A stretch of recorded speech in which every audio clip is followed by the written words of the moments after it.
All right, good evening. August 27th. A couple things. I think tonight's report will be especially valuable to some of you, I hope. Um, is trading pullbacks a new thing for some of you? While this is just a super dummy system, if you will, it's, just totally made up as something decently easy to follow, and I don't think that there's any real edge behind anything we're doing here or anything like that. Um, I have designed it in a way that you might be pleasantly surprised that I think that if you are following it, you will be learning certain components that will work and serve you well as you ultimately trade the real strategy we're going to teach you over the next 5 weeks.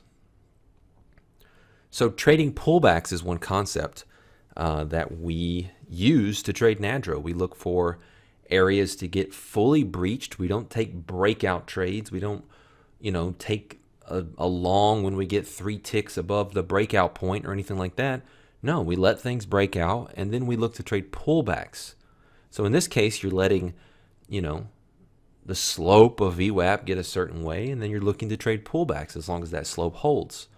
So it's similar in that regard. So in one way, it's training you without you even knowing to begin to see things that way and develop patience to wait for pullbacks.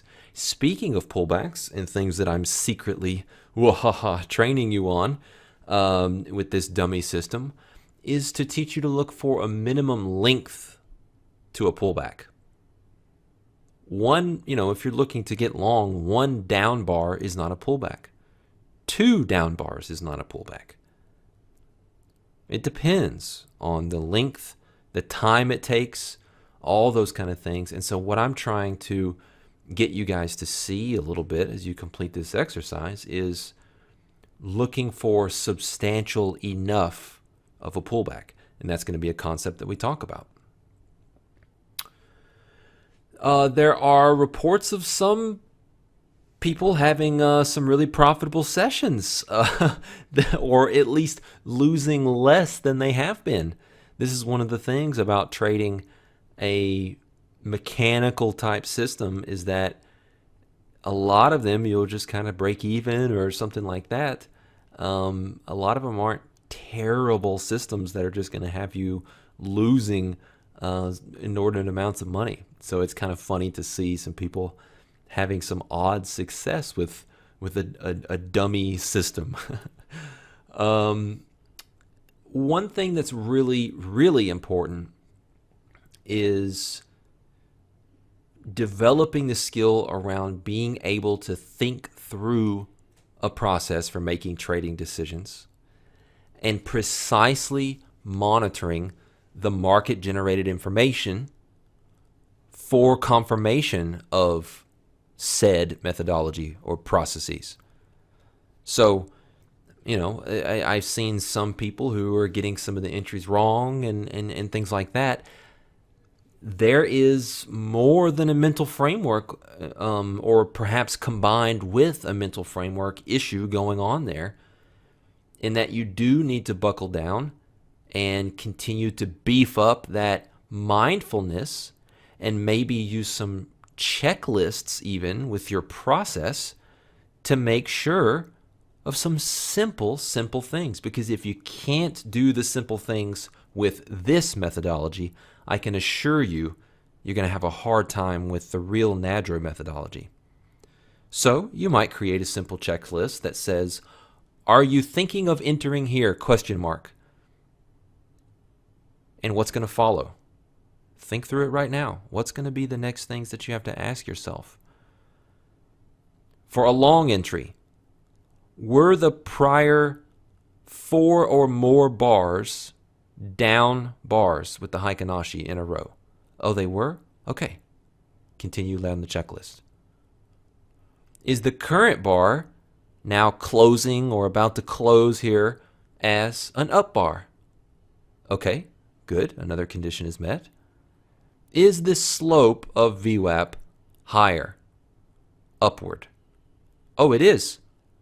Result, press the buy button now. Right? So being very process driven with this methodology that you've been handed is very important.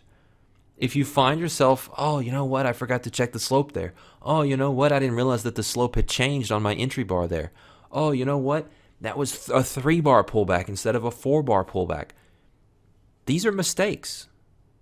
And I understand, and that's not been the priority of this week. The priority of this week is to establish better mental frameworks and better habits and routines and opening up pathways for you to think about your thinking. That's really the purpose of the week. But at the same time, we can be open to realizing, I'm not awake enough here. I need to take a little more conscious control over when I do put a trade on and not just kind of haphazardly say, oh yeah, I think this is a trade, let's put it on, right? Get very precise with this. Now's the time to do that. And, some of that's going to be required of you within a much more complex methodology that is NADRO. Some of you, I'm seeing you're doing some extra stuff, right? That might be just a flat out choice you've made. I do this, I'm going to keep doing this, and I'm going to kind of also do the exercise. Maybe, okay? Go knock yourself out. But for some of you, what might be going on is a real weakness that you're just allowing and making stronger. And that is not sticking with the process. That is allowing yourself to potentially drift away from total conscious control over your decision making, running it through the filter of market generated information, running it through your checklist for your process, and then only making those decisions. Some of you may very well be enabling and making stronger bad habits of doing some things impulsively. Oh, I feel like adding to the trade here, I'll do it. I feel like doing this or that.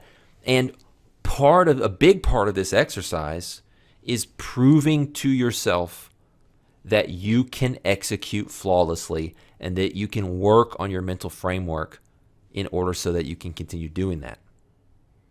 So if you're allowing yourself to just kind of willy-nilly do some extra stuff here and there, I think you're actually weakening the results.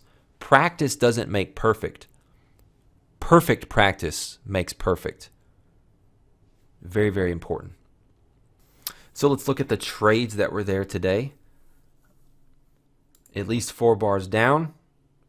The slope did turn negative, but by the time we turned up, right there on the signal bar, slope is positive again. So we can take the signal. Long here. 1 here, stop. Then we get a short entry. 1, 2, 3, 4 bars up. Get the down bar. Slope is negative. That's a short. Got enough of a pullback here to take one. Enough here. Then our slope goes positive. We get a couple long entries. Here and here. And then kind of a messy sequence here where we get enough of some pullbacks, which don't look good visually to me, but they meet the requirements of the rules, and so they're entries. Here we have at least 4 bars here, 1, 2, 3, 4, and a small up bar, so that's an entry. Don't have a sequence of 4 until here, 1, 2, 3, 4, 5, and then that's a long entry.